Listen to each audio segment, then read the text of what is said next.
ഫാമിലിയുടെ പുതിയ ഒരു എപ്പിസോഡിലേക്ക് എല്ലാ പ്രിയപ്പെട്ടവർക്കും സ്വാഗതം. നമുക്കറിയാം, യുദ്ധങ്ങൾ ഏറ്റവും കൂടുതൽ ബാധിക്കുന്നത് സ്ത്രീകളെയും കുട്ടികളെയുമാണ്. രണ്ടാം ലോക മഹായുദ്ധത്തിന് ശേഷം ആ യുദ്ധത്തിൽ അനാഥരാക്കപ്പെട്ട അനേകം കുഞ്ഞുങ്ങൾ പല ഓർഫനേജുകളിലും അതുപോലെ ആശുപത്രികളിലുമായിട്ട് സംരക്ഷിക്കപ്പെട്ടു. അവിടെ ലോകാരോഗ്യ സംഘടനയ്ക്ക് വേണ്ടി അന്ന് ബ്രിട്ടീഷ് സൈക്യാട്രിസ്റ്റായിരുന്ന ജോൺ ബോൾബിയും അദ്ദേഹത്തിൻ്റെ സഹപ്രവർത്തകനും കൂടി ചില പഠനങ്ങളും പരീക്ഷണങ്ങളും നടത്തി.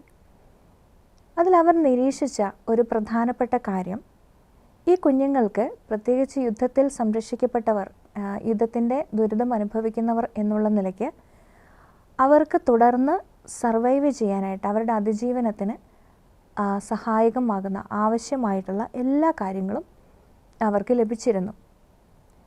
അവർക്ക് സുരക്ഷിതമായിട്ട് താമസിക്കാനുള്ള സ്ഥലം, അതുപോലെ നല്ല വാമായിട്ടുള്ള ബെഡുകൾ, അവർക്ക് വേണ്ട വസ്ത്രം, അവർക്ക് വേണ്ട ഭക്ഷണം, അങ്ങനെ അവരുടെ അതിജീവനത്തിന് ആവശ്യമുള്ള എല്ലാ കാര്യങ്ങളും അവർക്ക് ലഭിച്ചിരുന്നു. എന്നിട്ടും ജോൺ ബോൾബി ഒബ്സർവ് ചെയ്തൊരു കാര്യം, ഈ കുഞ്ഞുങ്ങളിൽ ഒരുപാട് പേർക്ക് സർവൈവ് ചെയ്യാനായിട്ട് സാധിച്ചില്ല.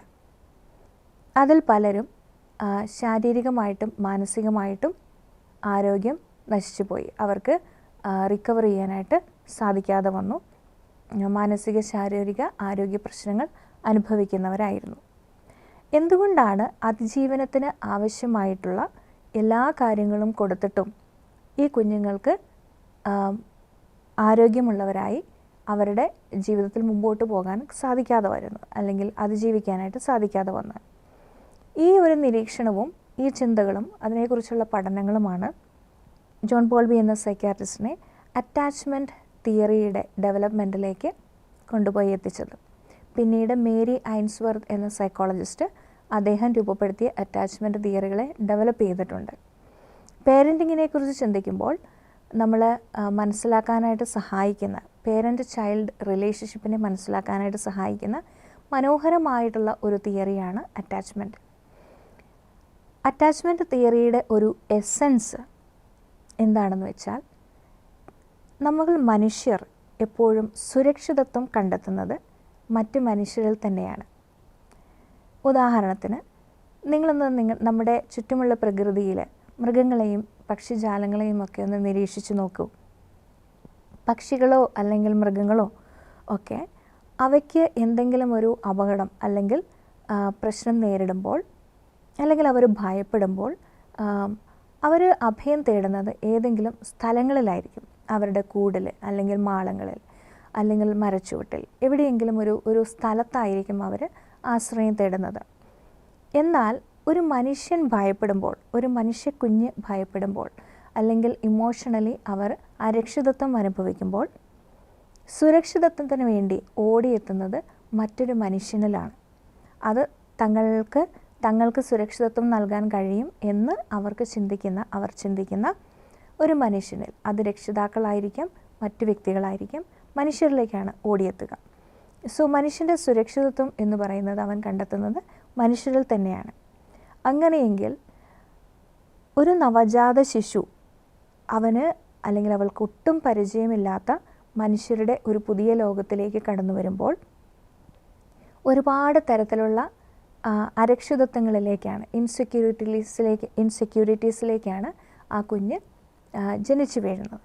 ഇവിടെ ഈ കുഞ്ഞിൻ്റെ സുരക്ഷിതത്വ ബോധം, ആ കുഞ്ഞിൽ രൂപപ്പെടുത്തുന്ന സെക്യൂരിറ്റി ഫീലിംഗ് പൂർണ്ണമായിട്ടും ആശ്രയിച്ചിരിക്കുന്നത് ആ കുഞ്ഞിൻ്റെ രക്ഷിതാക്കളോട് അല്ലെങ്കിൽ മാതാപിതാക്കളോട് ഉള്ള അറ്റാച്ച്മെൻറ്റിൻ്റെ, അവരോടുള്ള കണക്ഷൻ്റെ അല്ലെങ്കിൽ ബോണ്ടിങ്ങിൻ്റെ ക്വാളിറ്റിയെ ഡിപ്പെൻഡ് ചെയ്തിട്ടാണ്.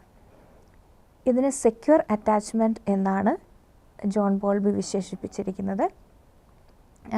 സെക്യൂർ അറ്റാച്ച്മെൻ്റ് എന്ന് പറയുന്ന ഒരു കുഞ്ഞിന് അതിൻ്റെ നീഡ്സിനെക്കുറിച്ച് പോലും അറിയില്ല, എന്താണ് ആ കുഞ്ഞിന് ആവശ്യമെന്ന് പോലും അറിയില്ല. ഒരു നാച്ചുറൽ ഇൻസ്റ്റിങ്ക്ട്സ് അനുസരിച്ച് അതിന് ബുദ്ധിമുട്ട്, വിഷമങ്ങൾ വരുമ്പോൾ അത് കരയുന്നു, നാച്ചുറലായിട്ട് അത് ആക്ട് ചെയ്യുന്നു എന്ന് മാത്രമേ ഉള്ളൂ.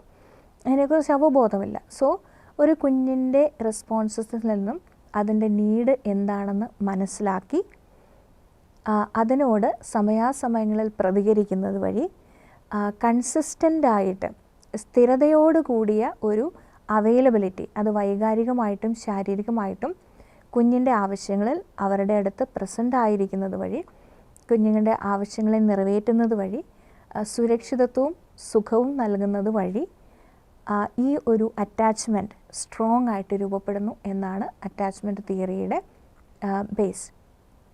ഈ ഒരു അറ്റാച്ച്മെൻ്റാണ് ഒരു കുഞ്ഞിൽ അവൻ്റെ സുരക്ഷിതത്വ ബോധം ശക്തമായിട്ട് ഊട്ടിയുറപ്പിക്കുന്നത്. ഇനി സുരക്ഷിതത്വം എന്ന് പറയുമ്പോൾ എന്താണ് എന്നുകൂടി നമുക്ക് ചിന്തിക്കാം.